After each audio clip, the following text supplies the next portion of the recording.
Je m'appelle Tom Reville, j'ai 28 ans, je suis de la promo ESCA 2014-2019 et je suis le cofondateur de Cartalg.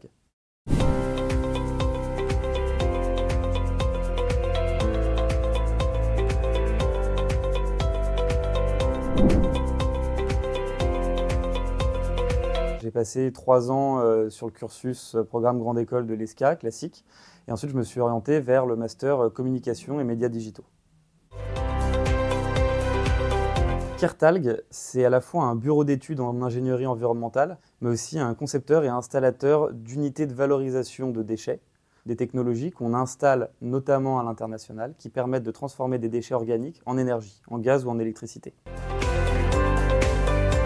Cartalg, c'est surtout une rencontre avec mes associés, qui eux sont des ingénieurs de formation et qui avaient déjà commencé à travailler sur la technologie qu'on commercialise dans des expériences professionnelles antérieures. Eux avaient la possibilité d'apporter cette technologie à une nouvelle structure et avec les ambitions qu'on avait ensemble, on a décidé de s'associer et de monter Cartalg. C'est de concrétiser les projets majeurs de Cartalg qui nous tiennent vraiment à cœur, notamment de pouvoir voir sortir de terre notre unité à Antananarivo, la capitale de Madagascar, pour réhabiliter la plus grande décharge à ciel ouvert du monde, qui est celle d'Antananarivo. De récupérer la totalité des déchets organiques qui arrivent sur la décharge, les transformer en gaz et de pouvoir rendre le gaz accessible à la fois aux foyers malgaches, mais aussi aux entreprises malgaches qui aujourd'hui utilisent beaucoup le bois comme source d'énergie.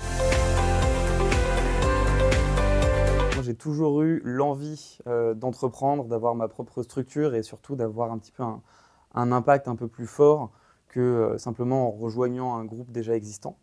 À l'époque de l'ESCA, quand j'étais étudiant à l'ESCA, j'ai commencé à entreprendre, j'ai travaillé dans l'événementiel et également dans le commerce, donc j'ai monté des petites structures. Et à la fin de mes études, j'ai eu l'opportunité soit de rejoindre un grand groupe, soit de m'associer et de monter Cartalg et ma propre structure. Et j'ai choisi de monter ma propre boîte. Parce que on s'ennuie jamais, il y a très peu de chances de rester derrière un ordinateur et de ne faire qu'un seul poste et qu'une seule chose. On touche à tout. Et ça, c'était très important pour moi aussi, c'était vraiment de toucher à tout, de découvrir de nouvelles choses et de jamais m'ennuyer. L'ESCA m'a apporté une grande ouverture d'esprit, puisqu'on apprend pas mal de choses, de la compta, à la finance, au marketing, à l'entrepreneuriat. Donc quand on se lance derrière à son compte, c'est une bonne manière de savoir à quoi s'attendre. Et puis ensuite, dans un second temps, l'ESCA a continué à m'accompagner une fois qu'on a créé Cartalg, via la bourse Entreprendre qu'on a remportée en 2021. Et également, ESCA et ESCA Alumni nous ont vraiment fait bénéficier de leur réseau pour des relations presse ou des rencontres plus business et très orientées et assez pertinentes avec notre activité. 2 professeurs particulièrement qui m'ont marqué, un professeur de management, Raphaël Mocuer, et un professeur de droit, Emmanuel Bayot, qui m'ont tous les deux vraiment donné le goût pour des domaines qui m'ont donné vraiment envie de creuser, à la fois via le master et également ensuite via la société qu'on a montée avec mes associés. Depuis 2021, je suis intervenant dans le module d'entrepreneuriat. Je viens raconter un petit peu mon expérience, comment est-ce qu'on a fondé Cartalg, et c'est très enrichissant et je suis très content de pouvoir revenir à l'ESCA un semestre par an et de rencontrer la nouvelle génération d'étudiants escaïens.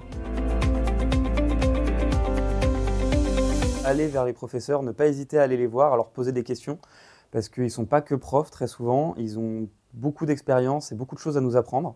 Et ça enchaîne assez naturellement sur le deuxième conseil que j'aurais, c'est de rester toujours le plus curieux possible, de faire preuve de la plus grande curiosité et de surtout pas se fermer à des opportunités qu'on pourrait penser pas faites pour nous initialement, parce que derrière ça peut ouvrir des portes auxquelles on ne s'attendait pas et qui sont vraiment sympas.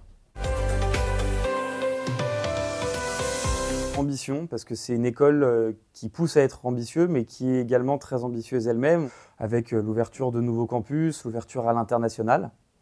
Diversité. La diversité de ce qu'on apprend à l'ESCA, des profils qu'on rencontre. Il y en a vraiment pour tous les goûts et c'est assez important, je pense, de toucher à tout.